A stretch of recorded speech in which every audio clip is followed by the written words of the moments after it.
सभी साथियों का मेरा नमस्कार है और आपका स्वागत है सब कुछ जानो यूट्यूब चैनल पर। मेरे प्रिय साथियों, जो आप इमेज में देख रहे हैं, बीजेपी ने राधा कृष्णन को क्यों उपराष्ट्रपति के लिए चुना है, तो इन्हीं के बारे में जो बात करेंगे आज।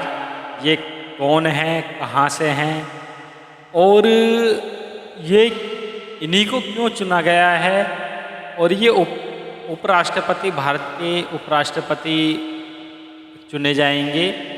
तो इन्हीं के बारे में आज सब कुछ जानेंगे और जानते हैं कि बीजेपी ने राधा कृष्णन को क्यों बनाया उपराष्ट्रपति पद उम्मीदवार और ये क्या कारण है, जो इसके 5 कारण बताए गए हैं।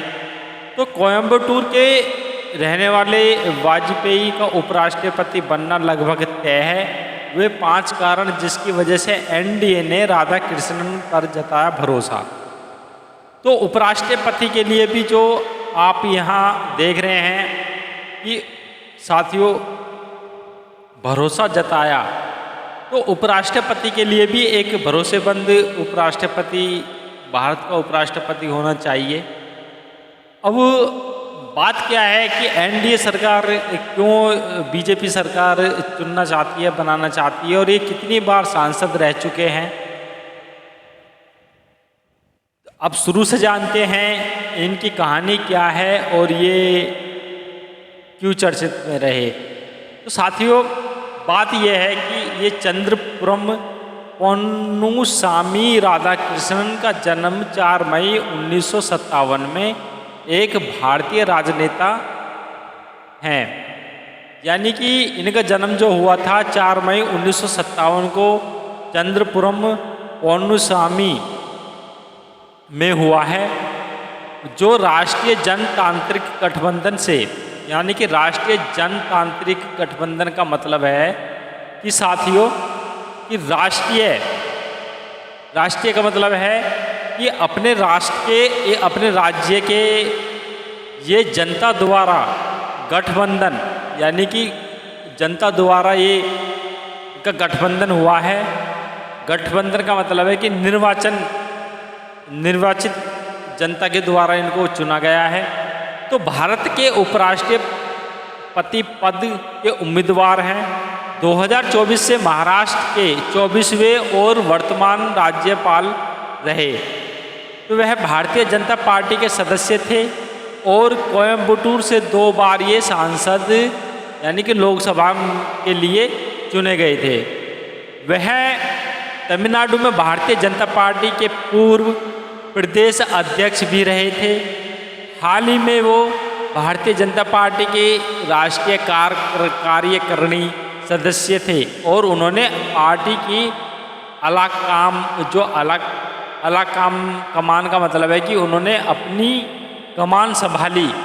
तो केरल भाजपा प्रभावी नियुक्ति किया गया है कि जो केरल राज्य है वो भाजपा प्रभावी नियुक्त किए गया था, लेकिन वह 2016 से 2019 तक अखिल भारतीय कोयर बोर्ड के अध्यक्ष थे, जो लघु कुटीर और मध्य उपक्रम मंत्रालय MSME के अधीन है। तो राष्ट्रीय जनतांत्रिक गठबंधन एनडीए ने उपराष्ट्रपति चुनाव के लिए अपने उम्मीदवार की घोषणा कर दी है। एनडीए की तरफ से इस पद के लिए चंद्रपुरम पोन्नुसामी राधाकृष्णन को चुना गया है। बीजेपी के नेता में गठबंधन सहयोगियों और राष्ट्रीय स्वयंसेवक संघ RSS के साथ विस्तृत चर्चा के राधाकृष्णन को इस पद के लिए चुना गया। तो ये बात करें इनके साथियों, तो ये RSS से भी अपने निजी संबंध रखते हैं और राज्यसभा में एनडीए की सीटें का आंकड़ा देखते हुए राधा कृष्णन का उपराष्ट्रपति निर्वाचित होना लगभग तय माना जा रहा है। तो एनडीए की तरफ से उपराष्ट्रपति पद के लिए पहले कई बड़े नेता के नाम कयास लगाए जा रहे थे, परंतु राधा कृष्णन ने नाम की घोषणा के साथ ही पार्टी में उन सभी कयासों पर विराम लगा दिया गया। तो अब सवाल उठता है कि पार्टी ने आखिरकार सीपी रामा जो राधा कृष्णन ही क्यों भरोसा जताया। इस बात पर 5 पॉइंट में समझा जा सकता है कि हम पॉइंट पहले बाद में बताएंगे। अभी ये जो थोड़ा सा और इनकी बायोग्राफी बताते हैं कि सीपी राधाकृष्णन महाराष्ट्र के राज्यपाल पदस्थ, कार्यकाल उनका ग्रहण 18 फरवरी 2023 से, पूर्वाधिकारी रमेश बैस और जन्म इनका हुआ था 4 मई 1957 में त्रिपुरा मद्रास राज्य भारत। तो राष्ट्रीयता जो इनकी भारतीय है, भारत में ही इनका जन्म हुआ है, धर्म से हिंदू हैं। और सीपी राधाकृष्णन ने आरएसएस कार्यकर्ता के रूप में सार्वजनिक जीवन शुरू किया था। वे 1974 में भारतीय जनसंघ की राज्य कार्यकारी समिति के सदस्य बने। 2004 में उन्होंने तमिलनाडु इकाई का प्रमुख चुना। तो राधाकृष्णन गोंडर जाति से ताल्लुक़ रखते हैं, जो तमिलनाडु में प्रभावशाली ओबीसी अन्य पिछड़ा वर्ग समुदाय में आते हैं। तो सीपी राधाकृष्णन ने अपने लंबे सार्वजनिक जीवन में समर्पण, विनम्रता और बुद्धिमत्ता के बलबूते खुद ही अलग पहचान बनाई है। विभिन्न पदों पर रहते हुए उन्होंने हमेशा सामुदायिक सेवा और हाशिए पर पड़े लोगों को सख्त बनाने पर ध्यान केंद्रित किया है। उन्होंने तमिलनाडु में जमीनी स्तर पर काम किया गया और उन्होंने किया था।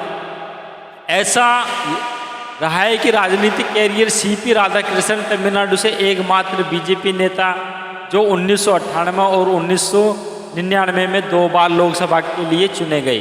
तो 1998 में लोकसभा चुनाव में राधाकृष्णन ने डीएमके उम्मीदवार के.आर. सुबियन को करीब 1.5 लाख वोट और अंतर से हराया था।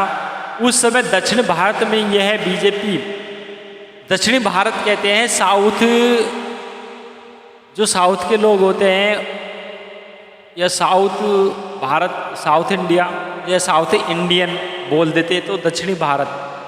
तो बीजेपी की सबसे बड़ी जीत ये रिजल्ट तब था जब कांग्रेस और डीएमके राज्य में पकड़ मजबूत थी।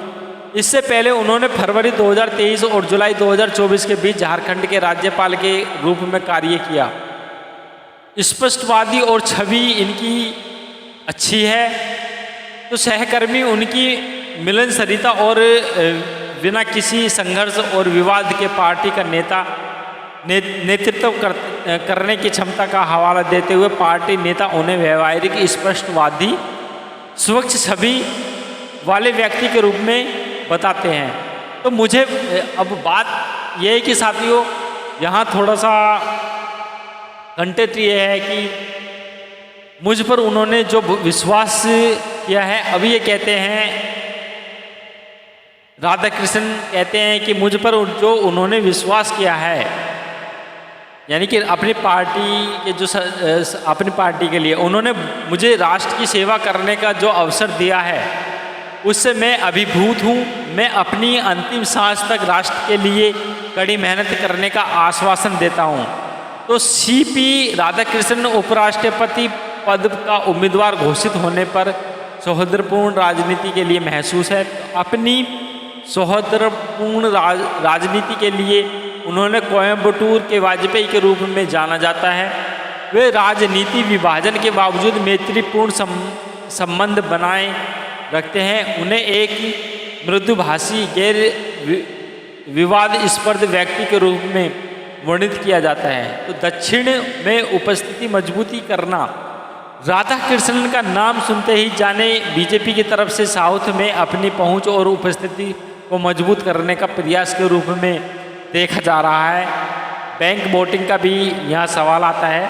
तो विशेष रूप से तमिलनाडु में यहाँ 2026 में चुनाव होने हैं। तो 9 सितंबर को होगा चुनाव। उपराष्ट्रपति चुनाव के लिए नामांकन दाखिल करने का अंतिम तिथि 22 अगस्त है। अगर विपक्ष भी अपना उम्मीदवार घोषित कर देता है तो चुनाव 9 सितंबर को होगा। सूत्रों के अनुसार रक्षा मंत्री राजनाथ सिंह उपराष्ट्रपति चुनाव को देखरेख करेंगे, जबकि संसदीय कार्य मंत्री किरण रिजिजू पोलिंग एजेंट होंगे।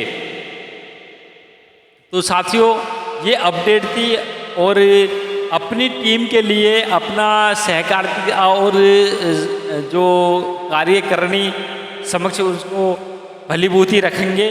तो हालांकि अपनी देखरेख में ये जो चुनाव होगा और अपनी अपनी पार्टी इस चुनाव में भागीदारी बनेगी।